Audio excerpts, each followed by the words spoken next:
Hello guys, कैसे आप सब लोग। आज की वीडियो में हम बात करने वाले हैं क्लास 10 के एक्सरसाइज 1.2 के क्वेश्चन नंबर 2 की। तो चलिए देखते हैं क्वेश्चन में क्या दिया हुआ है। Prove that 3 + 2√5 is irrational.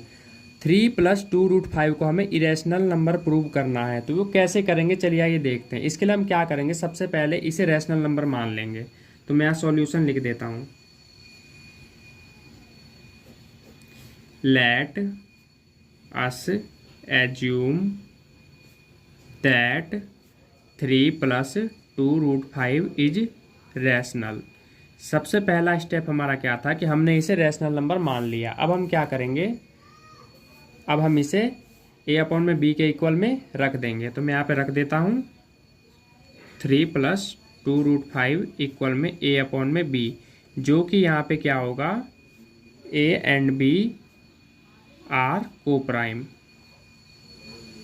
इसमें ए और जो बी है, ये जो फ्रैक्शन के फॉर्म में हमने रखा है, इसे जो रैशनल नंबर होता है वो फ्रैक्शन की फॉर्म में होता है, इसलिए हमने इसे फ्रैक्शन की फॉर्म में रखा है। ये जो ए और बी है वो क्या है, को प्राइम। को प्राइम नंबर वो नंबर होते हैं जिसका कॉमन फैक्टर 1 आता है। ठीक है गाइज।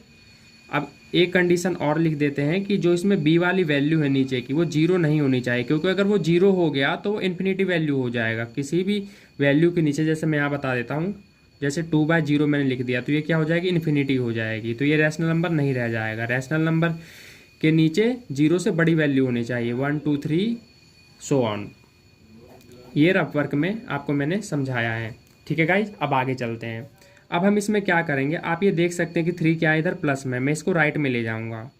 तो मैं ले जाता हूँ राइट में, a/b, ये प्लस में था, इधर आके क्या हो गया, माइनस में हो गया। ठीक है गाइज। अब हम इसे सॉल्व करेंगे। इसे सॉल्व कर लेते हैं यहाँ पे रफ वर्क में, a/b -3।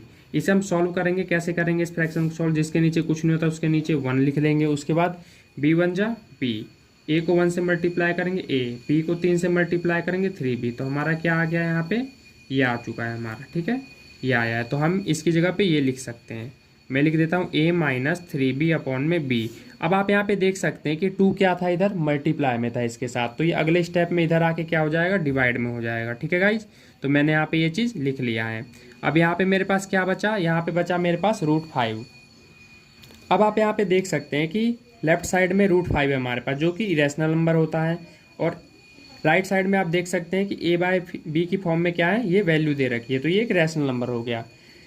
और आप सभी जानते हैं कि एक इरेशनल नंबर कभी भी रैशनल नंबर के इक्वल नहीं हो सकता है, जो कि मैंने यहाँ आपको शो करके दिखा दिया है। तो मैं यहाँ पे एक लाइन लिख दूंगा कि यहाँ पे जो a और b हैं, यहाँ पे जो a और b हैं, ये क्या है, एक इंटीजर्स है। Since a and b are integers.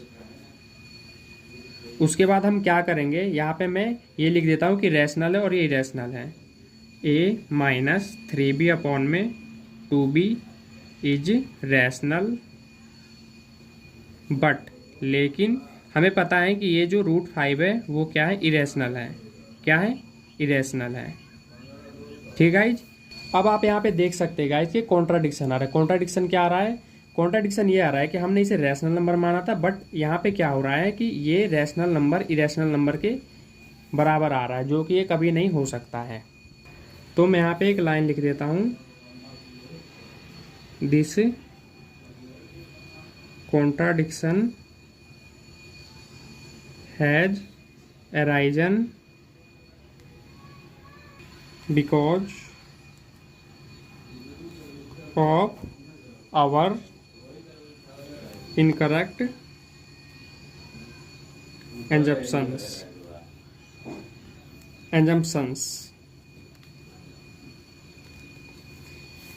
जो कि मैंने यहाँ पे एक लाइन लिख दिया है। इस लाइन का मतलब मैंने आपको बता दिया है, दोबारा बता देता हूँ। यहाँ पे कॉन्ट्राडिक्शन आ रहा है क्योंकि एक इरेशनल नंबर रैशनल नंबर के बराबर हो रहा है, जो कि ये कभी नहीं हो सकता है। ठीक है गाइज। अब मैं यहाँ पे लास्ट लाइन लिख देता हूँ, हैंस 3 + 2√5 इज इरेशनल। क्वेश्चन होता है हमारा कंप्लीट।